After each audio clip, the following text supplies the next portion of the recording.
Tara, samahan niyo sila Lami na magkwento ng buhay At Japan. ito naman ako pagtaas ng trabaho, ako ay nagte-tren. Pagbaba ko ng tren, ako naman may magbabike, papunta naman sa apartment para kahit papaano din ako maglakad. Kasi kung lalakarin ko na 8 to 10 minutes, pero kung ibabike ko yan ay 2 to 3 minutes lang. Diba? Mas madali makauwi. Kailangan makauwi na maaga kasi magluluto pa. At ayan na nga yung araw-araw na pagod na uwi galing trabaho.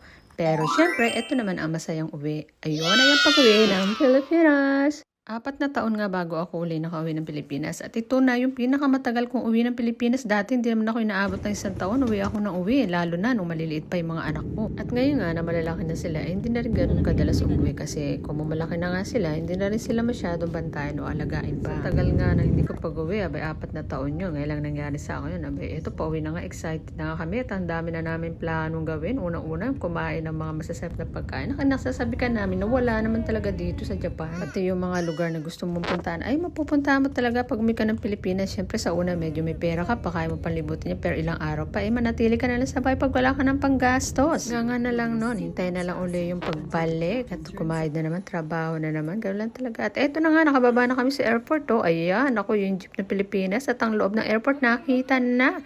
At ito na nga, saya na nga na aming paglalakad, papalabas. At ito na yung pinakamagandang parte ng mga OFW na balikbayan. Ayan, at ayan na yung panganay ko, yung binuhat na yung bakso. Ayan, yung kuya niya, ito yung bunso. Yung isa, mas malaki pa bunso eh. At ayan, duman nga kami sa mall kasi nga yung aking apo ay may bibiling ilang perasong gamit na kailangan niya. At nadaan nga dito sa laruan na syempre, paborito naman niya ay mga ganyan laruan. At yan na nga, nag-shopping pa sa Miniso. Yan, ang mga ginusto niya. Ayan, pinapili siya ng mami niya, ng mga gusto niya. Pili raw siya. Ayan, namili naman. Madali naman kausap. Siyempre, mamili ka ba naman ng gusto mo? Abay, sino bang hindi pipili? At enjoy na enjoy nga ang aking apo. Ayan, nag-shopping na nga. Ayan, kung ano mga pinakukuha. Mga pink at violet, purple, favorite niyan. At syempre, duman na rin kami dito sa Jollibee. Syempre, sino ba naman balikbayan na hindi pupunta kay Jollibee? At ako ngay totoong nagulat, namangha sa presyo ni Jollibee. Kamahal na pala ngayong grabe. Ay, naku, Diyos ko pa.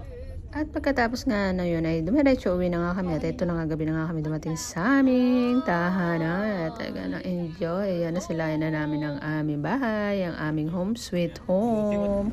We're home now. Ito talaga ang pinakahintay ng mga lahat ng OFW, lahat ng mga nasa abroad ang makauwi sa kanilang bahay, sa kanilang home sweet home. Ang makauwi ka sa tunay mong tahanan at makasama ang iyong pamilya na nawalay sa iyo. Talaga naman nakakasabik.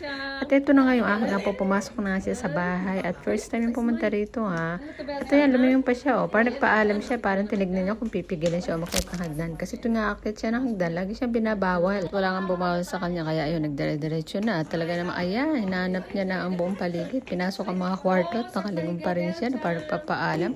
At talaga nag-enjoy taas baba na siya. At ito nga pala aking 3 anak. Sarap talagang pagmasdan pag yung mga anak mo magkakasama kayong lahat. Sama-sama sa bahay, sabay-sabay na kumakain, lumilibot. At yan ang pinakamahirap na sitwasyon ng mga nag-abroad. Ang di kayo magkasama-samang pamilya kasi sakripisyo nga at magkalayot kailangan magtrabaho. Pero teka lang, uwing Pilipinas to, kailangan muna mag-relax at mag-enjoy. Kaya tama na muna ang drama. Yun muna tayo mag-enjoy. Thanks for watching, babu!